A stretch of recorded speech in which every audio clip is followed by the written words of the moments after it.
We are live on Facebook. Welcome back, everybody. I think this is the fourth edition that we've done, a little bit of state of the town. Again, I really appreciate Jason Silva and Andrew Petty, Director of Public Health, and our town administrator coming on again to really put a face on town government, who's in the position of having to make decisions and let you know what's going on out there. We let Chief Bob Piccarello off the hook today because he really didn't have much of an update to share, but wanted to check in. We usually the Bob Piccarello stretch. We usually wait a minute. I know that I don't have. There we go. Now we're all up. The Bob Piccarello stretch that we usually do before we start, and Jason's got a little bit of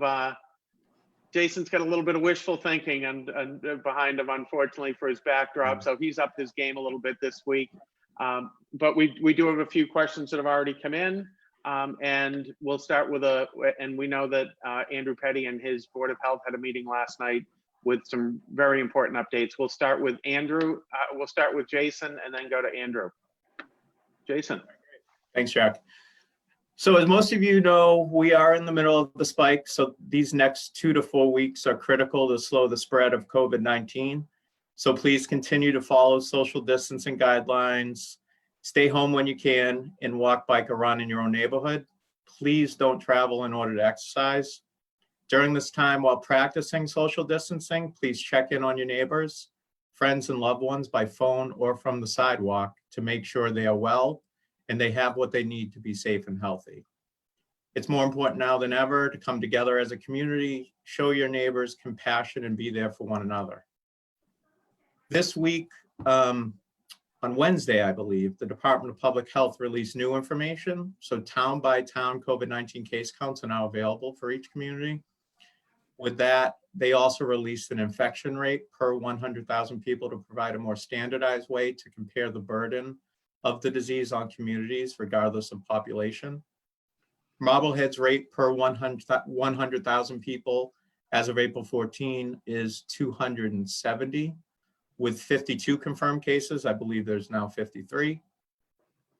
It should be noted that 270 per 100,000 residents is comparatively low compared to most of our neighboring communities. Swampscott has a total of 60 cases and a rating of 437. Salem has a rating of 402, Beverly 364, Nahant 733, and Danvers 665. It's important to remember, though, that there are many factors to take into account when looking at these numbers. For instance, several of these communities are home to hospitals and other facilities that could influence the number of cases. It also should be noted that places like Ipswich, Hamilton, Concord, Winchester, and Wenham have a significantly lower rate of infection than Marblehead. So while I believe the numbers show we are doing a good job in stemming the spread of COVID-19 locally, it's clear we can and need to continue these efforts and do more. As Andrew will review in greater detail after me, yesterday the Board of Health enacted an emergency order to require cloth face coverings in all essential businesses, retail, and restaurants for employees and for any member of the public entering those businesses. I want to thank them for their leadership on that, and Andrew in particular. Remember too, if you are out in public and in a situation where you are unable to keep 6 feet apart, you are strongly advised to wear a cloth face covering or mask to keep yourself and those around you safe. I want to mention a couple other things. This week was National Public Safety Telecommunications Appreciation Week. It's a mouthful. I want to take the opportunity to thank our public safety dispatchers. They are unsung heroes when times are good, especially during these difficult times. Police and fire departments recognized and acknowledged their efforts with a celebration this week on Tuesday. I also want to thank all our employees for their work to maintain town services, especially those serving on the front lines day in, day out, our public safety personnel and our public health personnel. The causeway will remain closed to foot traffic for this weekend. The town has taken advantage of this by making repairs to the revetment along the causeway. This work is not complete. Will continue when the tides cooperate the next week or two. Once we get through the case count spike we're in the middle of now, our emergency response team will reassess the need for the closure and other things. But at the moment, again, we are really trying to encourage people to walk and exercise in their own neighborhoods and avoid any gatherings. Lastly, I want to thank all volunteers that have stepped up to the plate and have helped with making phone calls to seniors and those serving as social distance ambassadors. As a reminder, the social distancing ambassadors will be present again this weekend at Fort Sewell, Crocker Park, Castle Rock, and Chandler Hovey. They are there to be positive presence and a positive reminder of the benefits of social distancing. They are not there to enforce. They are giving up their own time to give back to the community and to help. And I encourage everyone in town who encounters an ambassador in a brightly colored t-shirt, they are not hard to identify, to show your appreciation and thanks. I know our team internally is very grateful for their efforts. And lastly, please stay up to date by viewing these, going to MHTV, their website, but going to our town website, marblehead.org as well. We are constantly updating the website with new information and resources. Thanks.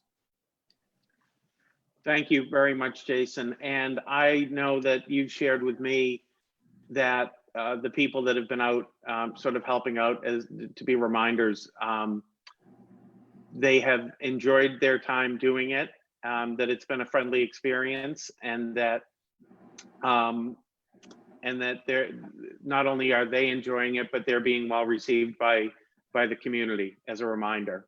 So that's, you know, nobody's out there to do any more than remind people, which is great.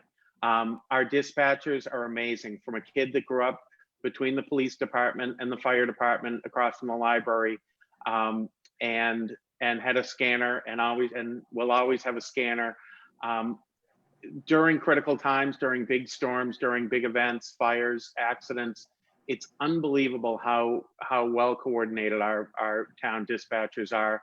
It's one of the best things that we ever did, having a dispatch center, and we couldn't be any more better served than the group that we have at the police dispatch center. So thank you for bringing that up. I really appreciate it.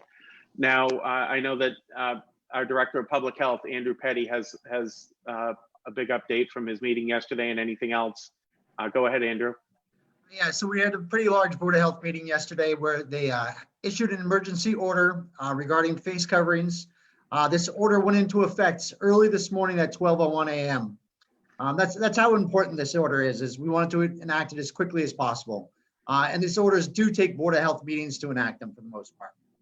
So all members of the public entering any essential business as defined by Governor Baker's executive order must wear a facial covering such as a fabric mask, scarf, or bandana. And this is not limited to grocery stores, farmer stands, pharmacies, home improvement stores, banks, and other things like that. Also, any member of the public entering a restaurant must wear a facial covering, and all employees of all essential businesses open to the public must wear facial coverings also. Obviously, there's some consideration for people, cooks that are over the grill, and those people are not to wear facial coverings. Obviously, they are abiding by good food practices outlined under the food code. Food goods delivery personnel who are doing a person-to-person exchange also must wear a facial covering.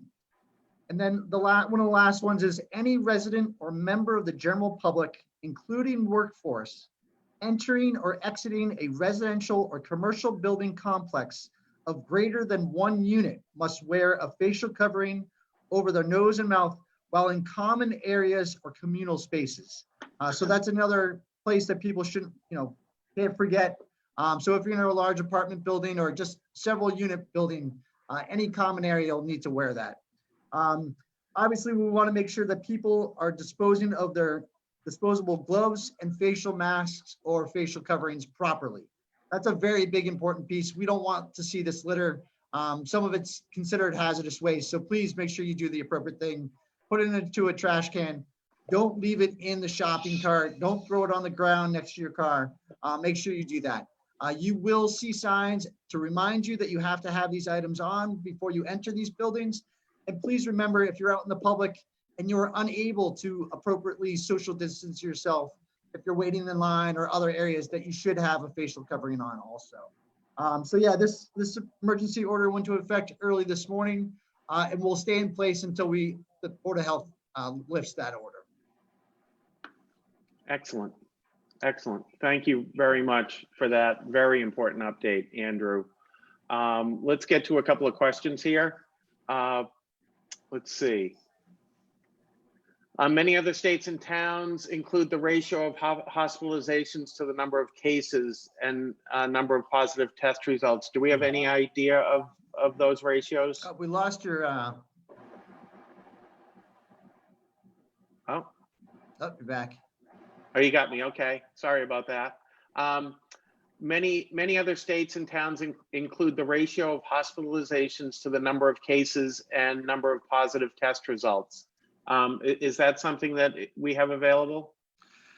So, we have to do a lot of digging. Obviously, there is some information available to that. We are very limited staff. We are doing a lot of contact tracing. So at this point, we're not going to put that information out just because we have to do a lot of tables and stuff like that. The information is available to us. We are in contact with our cases, so we have that information if they're in the hospitals. But at this point, we're going to continue with our just general case counts. Okay, great. Let's see here. Good question, and I think I heard you two talking about it before we went live. Is there going to be a robocall to alert people of the new guidelines that have been brought down yesterday? Yeah, so I just finished the code red message, and that will be going out tonight at 5 p.m. Does the order apply to the transfer station? So that's an exterior, so you're not entering, a building. But obviously, like we said, the order, if you are unable to maintain social distancing, you need to be wearing a mask. Thank you. Eric had a great question that brought me great relief that I reached out on. Are there going to be any plans? Are there any plans to change the boat ramp access in Marblehead? Other than Riverhead being shut down because of the parking lot, the harbor master has no plans to alter the access to the Little Harbor boat ramp. And he's working under the direction of the Department of Marine Fisheries. So no, Little Harbor is going to be open. Riverhead is closed primarily because the parking lot is closed. And also Dave Haley's starting to work in both the big lots at Devereaux and Riverhead, getting floats moved around. So that's going to be a pretty busy place anyways. There is, I'd like to add there, so two things. One, boaters should continually reference our website because the harbor master is constantly updating his page and providing information on the quote unquote state of the harbor. So for any boaters who are looking for information, it's a great resource that he's keeping updated. And as you said, Jack, at the moment, the plan is to keep the regular schedule and access, but that also is dependent on responsible behavior, and that we will be monitoring that closely. So people will. The harbor master is working with actually a regional collaborative right now. We internally had a Zoom meeting earlier this week on this. He's working with a regional collaborative now to put together safety precautions and guidelines. And that's going to be an important piece of this. In order to keep access to our waters, we're going to need to follow these safety guidelines as well. Yeah, and I'm sure we're going to hear, I'm almost positive that we're going to hear more about this, because when the season gets here, big raft ups and stuff like that are congregations of people that really aren't allowed right now. And we're going to hear regulations, but we're also going to hear reminders of common sense, like we're able to do every week here. So thank you for that. Right. Is the transfer station closed this Saturday is a question. Yes, the transfer station will be closed this Saturday, but we will be returning to our regular schedule after this long weekend. Excellent. Let's see here. And could I just say one thing as a reminder? Always. I think the important thing to remember is we're in the middle of this spike. And so some of these decisions were made based on the fact that we need to be more diligent, more vigilant over these next, now week or two, in the week that just passed. So again, I think I said this already, but we will be reassessing some of the decisions, and evaluating where we stand as a community and potentially making adjustments based on that. So I think that's important to remember. Yeah, people need to remember that we're still under a stay-at-home order. The governor has asked us to limit our activities to only essential items, like going to the grocery store, the pharmacy, things like that. So we're trying to promote that as much as possible. We'd like to get past this spike and try to get past this, but if people are unable to continue with daily lives, we're going to be stuck in this if people don't participate in social distancing. Yeah, and a couple more comments are coming up about kids out on bikes and people congregating. I know people are getting stir crazy at home. I know parents are being overwhelmed hearing from their kids that they want to get together and stuff like that. I also know that we're going to be talking about different phases of this whole process and coming out on the other end, where we can still keep in touch and share updates on a regular basis. But right now is the critical time, and it's not the time to loosen up, from everything that I've been reading about. Let me see here. What can we do as individuals, and what can the town do about having people respect social distancing? I know that I've seen in the police log that they're addressing it when they see it, and is there anything else other than keeping an eye out around you, Jason? So obviously we spent a considerable amount of money with social distancing signs. We have approximately 60 signs around town with CDC social distancing guidelines. So everywhere you go, even though you're supposed to be staying at home, you should be seeing these signs. And yes, we're trying to remind people to do this. And people need to remember, if they are out in the public, if they're nervous about these things, have a mask on, offer some protection to yourself, but try to give people some space. Not everybody is, sure of themselves at these times. It's important to remind yourself about getting some exercise, keeping your mental health, but give some people some space. Yeah, and try to find a new space to go to, folks. And your neighborhood's great walking at the same time. You don't have to go to the same old hot spots. They'll be there on the other side, and go to the Conservancy website if you have to venture past your neighborhood. But the recommendation right now is to try to stay close to home. And I've been gardening and cleaning out the shed and doing stuff around my own house that's making my wife happy. So there's plenty to do to keep in shape. But Jason, sorry, didn't mean to cut you off. Yeah, I was just going to say the police are responding. So if people do see behavior that they think is risky or too risky, please call the police department, and we will respond. And I got to say, the feedback we've received from the chief, I think this week on our last call, people have been, when approached, people have been understanding and compliant after. So for the most part. So I think people are really taking this seriously locally, and when it needs to be addressed, they're being respectful and acting appropriately. So great. I'm going to go back to our dispatchers and our public safety boots on the ground with our fire department and our police department. Again, people are getting cooped up at home. People are spending a lot more time with their loved ones than usual, and there's a lot of people that are alone, and for one reason or another can fall into despair. Resources for mental health is always to reach out to talk to your physician if you need to. The Marblehead Counseling Center is marbleheadcounseling.org at 631-8273.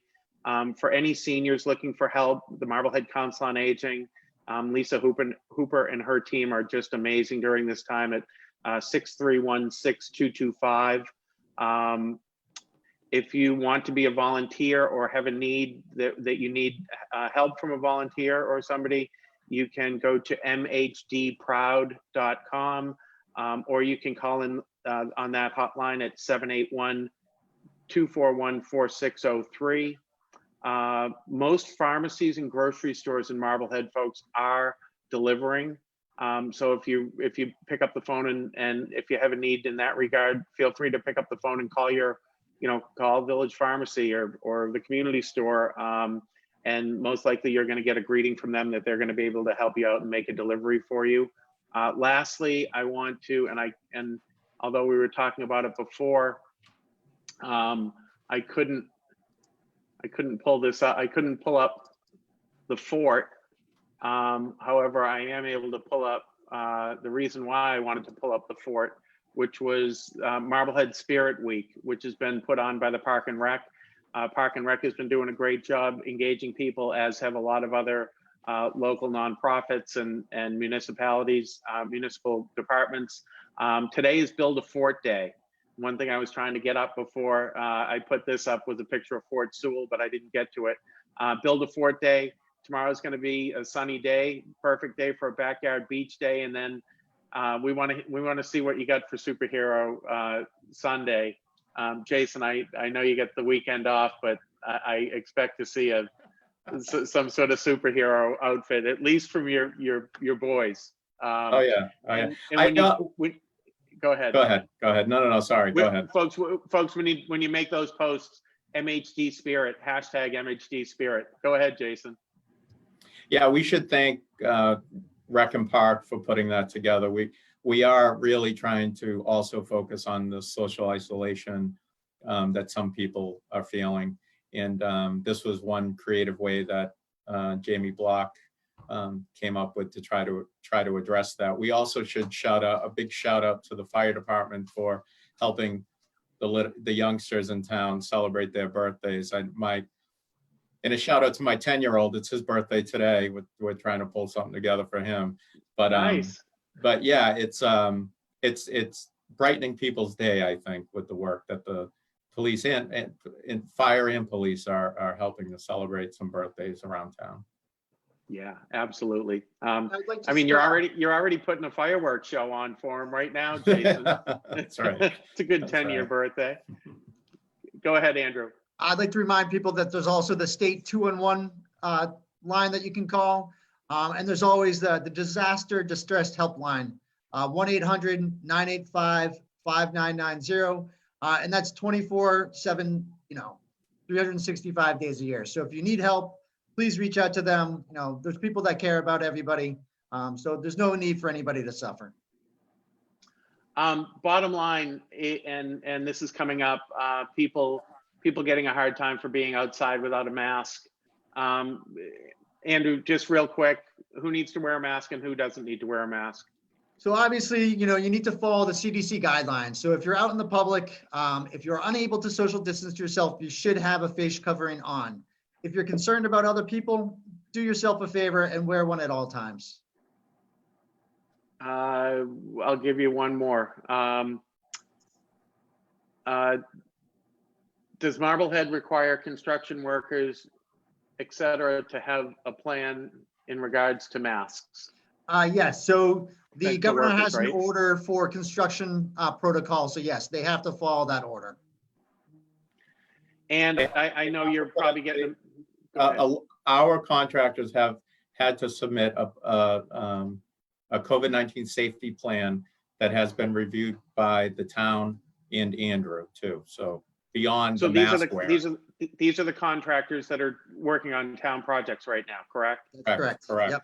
Okay, and I think the question was more to the general contractors that are out, working on properties around town. So, And they but also that- have to that- abide by that covers rules both. also. Correct. That covers both. I will. My parting comment is that I'm hearing a lot of really positive feedback on us getting together. So thank you guys for taking time out of your busy schedules to do this. And unless anybody has anything else, I think we're good to go. All right, great. Thank you. Thank you. Great, and happy 10th birthday. Thank you. All right, thank you guys.